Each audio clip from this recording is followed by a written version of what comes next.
Ankara, Turkey, March 11, 2009. 11:47 p.m. A balcony on the 14th floor. No lights, no movement.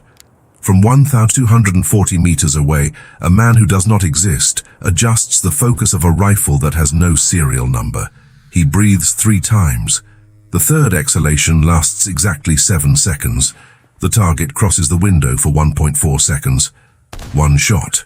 The target falls. 47 seconds later, the shooter is out of the building. 90 seconds later, the rifle is disassembled into 3 separate compartments.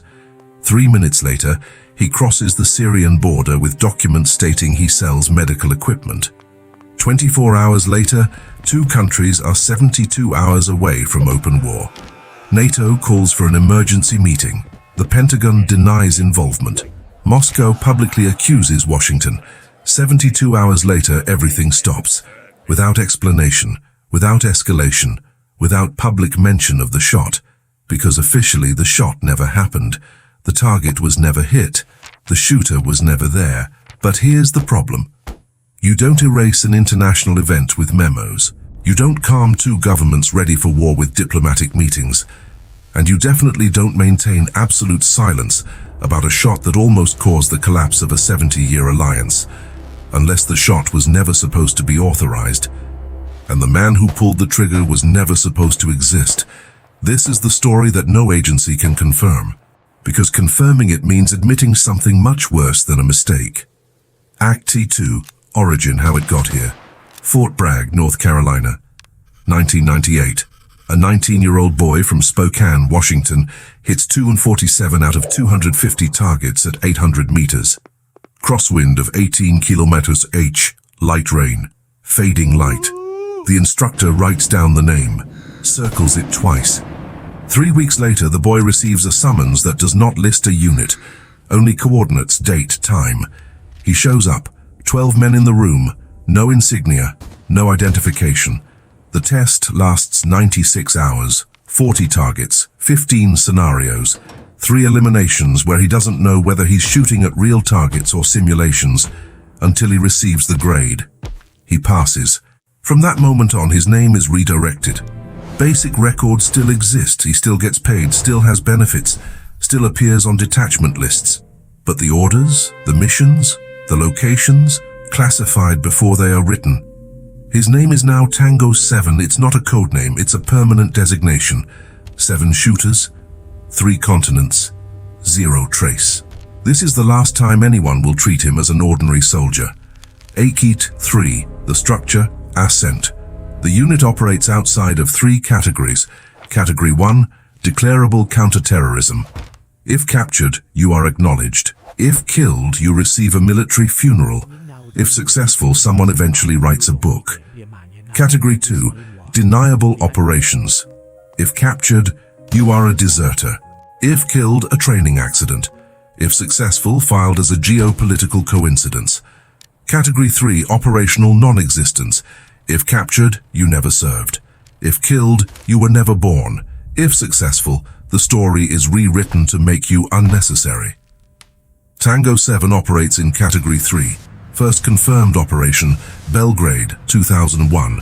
Moving target protected by 8 guards. 3-second window. Clean shot. Extraction without contact. The target was a Serbian general planning to sell enriched uranium to a Chechen cell. The transaction never happened. The general died of a sudden heart attack 3 days later. No one questioned it. Second operation, Karachi, 2003.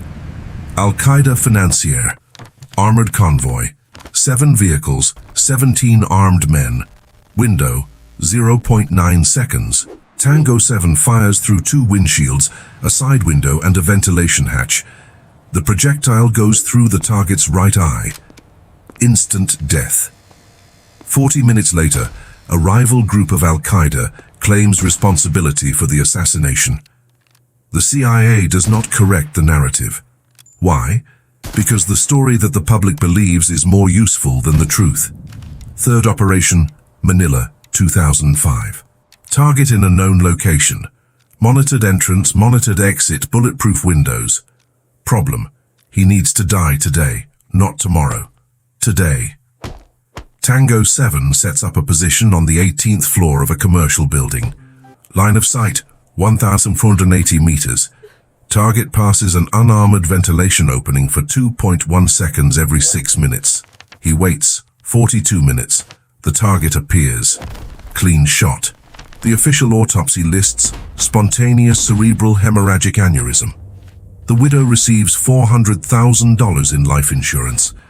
The policy was purchased 6 weeks earlier by a lawyer who never existed. This is the detail no one mentions. When an operation works perfectly, it erases itself. The shot becomes a coincidence. The death becomes a natural tragedy. The mission becomes an empty space on the calendar, and it works until it doesn't anymore. Act 4, Breaking Point, Ankara, Turkey, March 11, 2009. Briefing at 2 p.m. local time. Windowless room. 3 unnamed officers, 1 laptop, no physical documents. Tango-Seven receives the target. Dmitry Volkov, retired colonel of the Russian GRU, former head of operations in Chechnya, currently an independent advisor for private security contracts in the Middle East. Real translation: weapons broker between Moscow and extremist cells that Russia officially combats. Tactical problem: Volkov is on Turkish soil under informal diplomatic protection. Turkey and Russia have just signed a $12 billion energy deal. Turkey and the US are NATO allies. Killing him on Turkish territory is a triple crime: violating sovereignty, breaking the treaty, provoking Russia. Briefing ends with a clear instruction: you have a green light. Window of opportunity 48 hours. Method: natural or untraceable. Tango-Seven asks the question he always asks. Who authorized this? Answer: above your level. He asks the question he has never asked before. What if this escalates? Pause. It won't. He should have noticed. 12 years of operations, 0 escalations, no international incidents, no exposure. But this time the silence wasn't confidence. It was preemptive damage control. Act 4 continuation. The operation. March 11th, 7:30 p.m. Tango-Seven identifies position. Residential building under construction. 14th floor. Clear line of sight to Volkov's apartment. Distance, 240 meters. Wind, 14 km/h, northeast. Temperature, 11 degrees C. Humidity, 68%. He assembles the rifle. Custom model with no brand, built from untraceable parts. Caliber .338 Lapua Magnum. Integral suppressor. Volkov is in the apartment with 3 men. Meeting. Documents on the table. Tango-Seven waits. 11:40 p.m. 2 men leave. 11:44 p.m.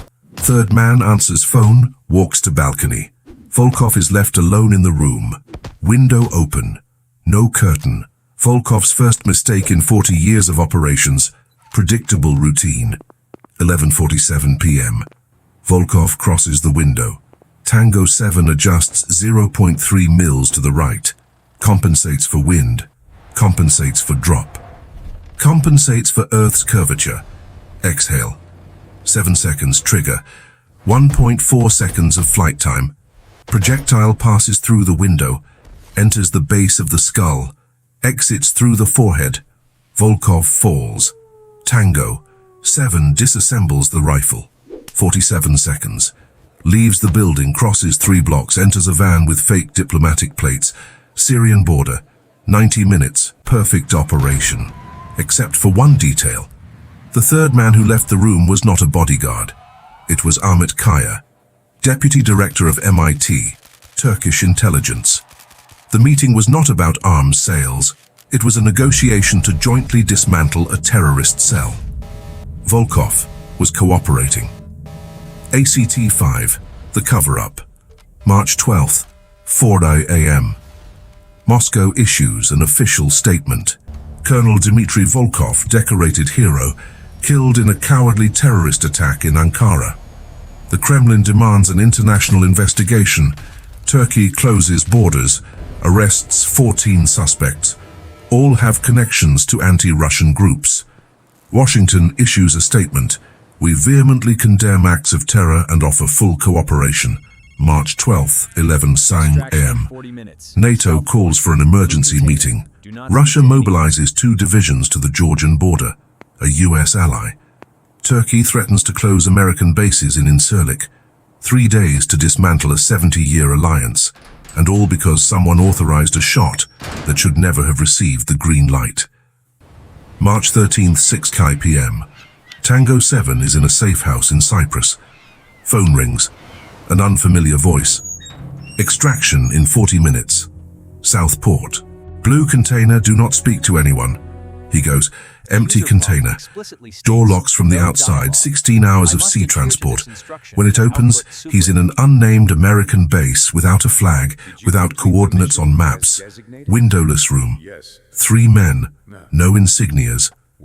Did you complete the mission as designated? Yes. Were there any witnesses? No. Equipment disposed of according to protocol? Yes. Excellent. Pause.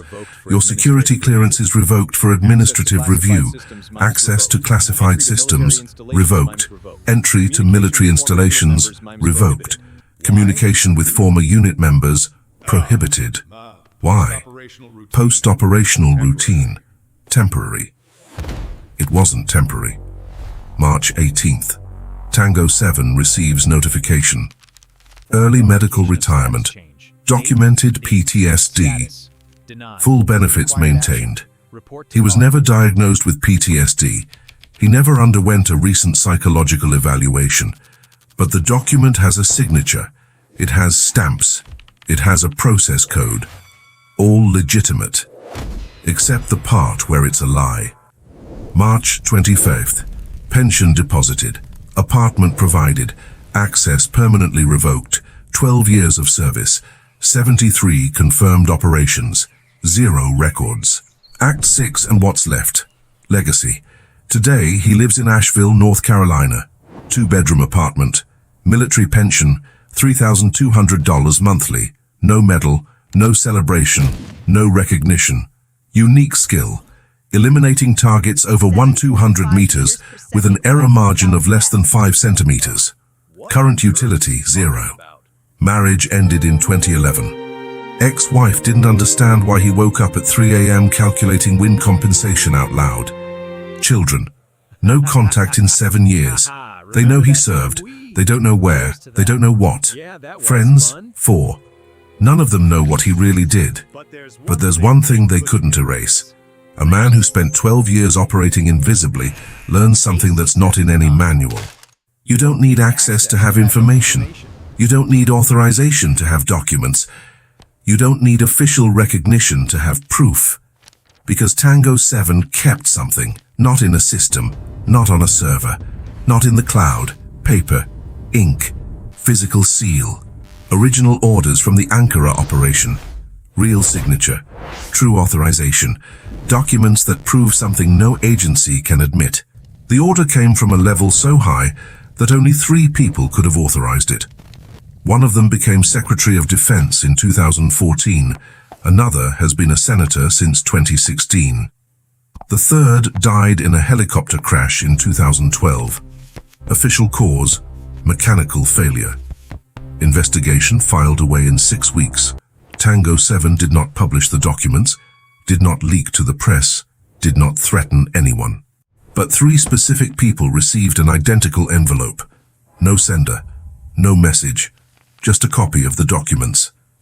And one line typed at the bottom. Tango-Seven, Category 3, still active. None of them responded. None of them needed to. Because men who operate in Category 3 understand something fundamental. You don't need to shoot to have an effect. Sometimes, aiming is enough. In 2011, an NSA analyst discovered that his own government was collecting data on all American citizens. He had proof, he had documents, he had access. He made a choice that cost him everything. But before that, before Moscow, before Hong Kong, before the airport, he did something else, something that no one noticed for 6 months.